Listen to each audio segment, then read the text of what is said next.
There's a part of this whole music entrepreneurial, running your own business, making a music for a living sort of thing that we don't talk about a lot. And we probably should. We should talk about it more. I think this probably stems from not trying to let people see our shortcomings or our weaknesses or let people know when things aren't going well. I think it's so difficult for most people to make a real go at this for a career that you don't want to show any signs of weakness, or at least this is where it has come from for me. One of the things I try to do on this channel is be kind of vulnerable, let you guys see the good and the bad, the wins and the struggles, because there's not very many people, certainly not enough people that are successful that are showing you the struggles. Doing this for a living it's not all roses, not all the time. I don't know if any of you have seen, but I'll throw it up on the screen here. There's like an entrepreneurial graph that is like the career trajectory or a day in the life or whatever of an entrepreneur. And it's like, oh, I'm doing pretty good. I can't believe this. Uh-oh, my life sucks. Things are going great. I can't believe this is working. I'm going to go bankrupt. And it just keeps going like this nonstop. And that's one of the parts of this. There's a little bit more to it, but that's one of the parts of this that is we don't really talk about. That running your own business, and especially a creative business, is very difficult sometimes. And we all have incredibly hard days. So what I want to do today is talk a little bit about that, about some of the struggles that I know all of us deal with.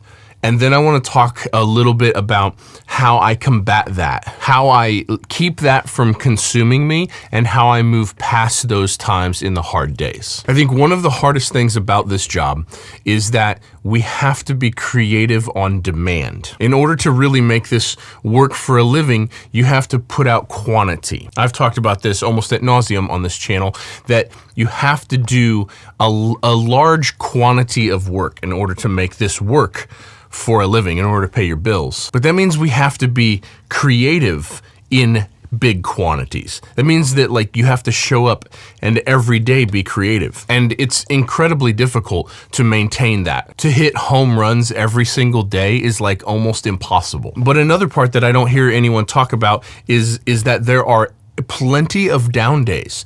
There are days when you're going to watch the bank account hit zero with no prospects on how to pull it back. There's going to be days when the client is not happy with what you're doing and you don't know how to make them happy. There's going to be days where you are just emotionally and creatively tapped out and you feel like you have nothing more to give, but you still got co-writes set up and you still got prediction sessions set up and like you got there's stuff to do, you just got to do it. And the other thing that a lot of people don't talk about, probably because it's a very small amount of people that ever have dealt with this, is that the more successful you become, the lonelier it gets. It's such a weird thing where the more successful you become, the more people know about you and are fans of your work and are fans of you, the more people there are that appreciate you, but the less people there are that can relate to you. And that's the part that feels lonely, because you push and you push and you push and you push and you keep forging this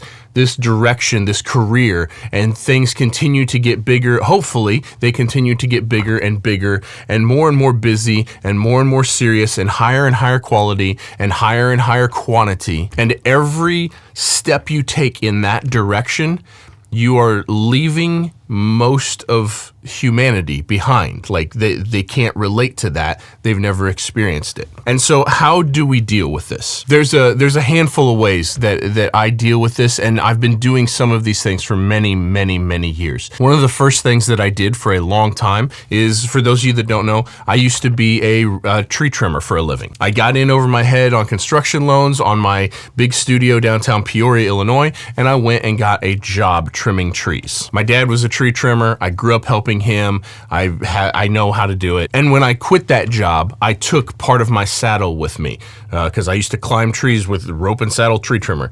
I took part of my saddle with me, my buck strap and my pulleys and my split tail, and I put it up in the studio. And every single morning I looked at that and I was reminded that the worst day imaginable in music is better than the best day I ever had trimming trees. So find some sort of token, find some sort of thing that is a reminder to you of a previous life. Something that's visual that you can just literally look at, whether it's a picture of you printed out at an old job or something that you used to use at an old job, just something that reminds you of a past time. And then remember, because this is the case for most of us. I mean, we all got into this because we're super passionate about this and we love this. And I think it's important to have some sort of token, some sort of thing to be able to look at and say, the worst day, I'm having a bad day today, but today is better than the absolute best day that I had doing that. The next thing that I do often now is I stop and think about all the things that I wanted to accomplish when I was much younger. The people that I would have just died to know, the music that I would have just killed to be able to create, the artists that I would have just given anything to be able to work with. And I look at where I am now and I think about 15 years ago Colt, what he would think if he saw exactly where things are now. The studio that I have, the people that I call friends that I text with on a daily basis that are like I could have never imagined. I mean, some of them were my heroes back in the day. The music that I get to work on, the quality of the music that I now get to work on, the status of the artists that I now get to work with, however far you are in your path, think about 10 years ago, if you saw yourself today, what would you think? Because almost all of us would be like, holy cow, I can't believe I get to do that one day. And it just helps give you like a new appreciation for your current situation. The next thing that I do when I'm feeling this way is I go back and I listen to music that I've worked on. I have a whole playlist. It's in the link of every description of every single video.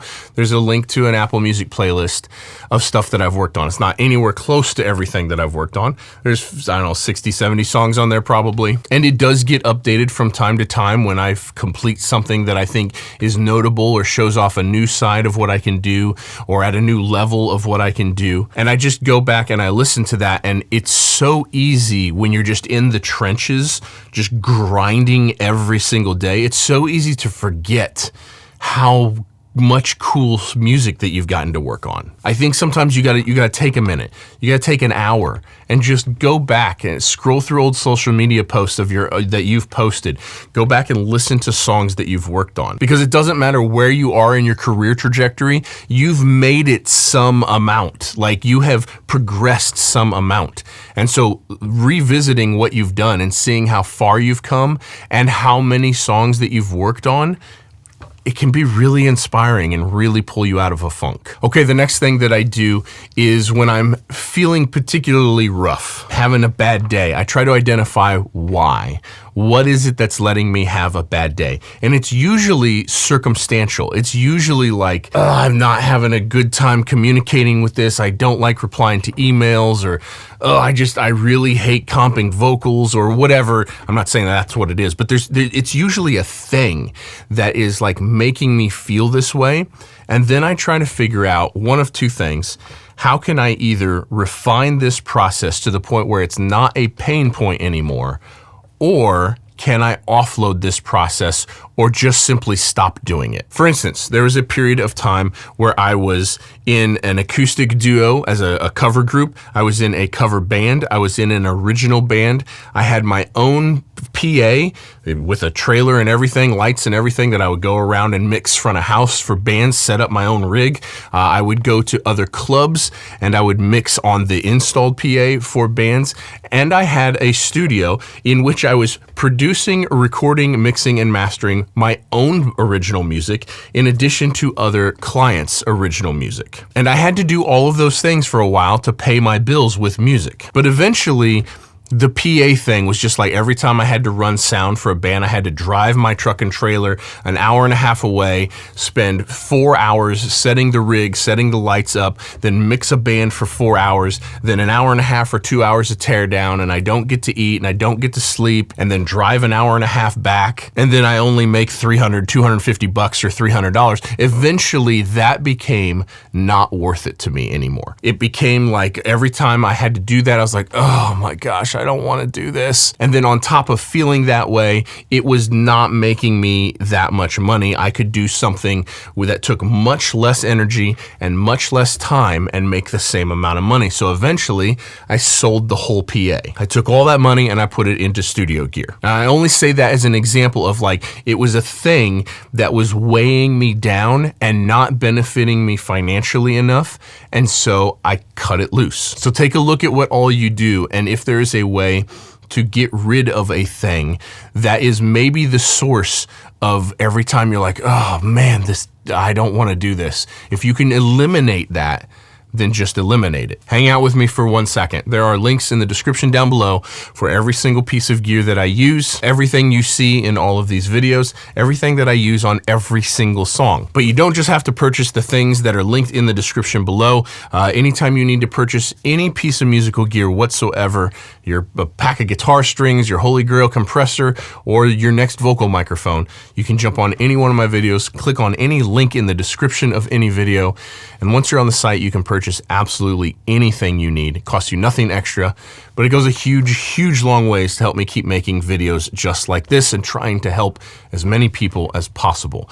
Those links go to Sweetwater. So huge thanks to Sweetwater for sponsoring this video and just about all of my videos. I very, very much appreciate them helping me build this channel, helping support me so I can keep providing the best information I can possibly put out there, trying to help people make better music and forge better careers.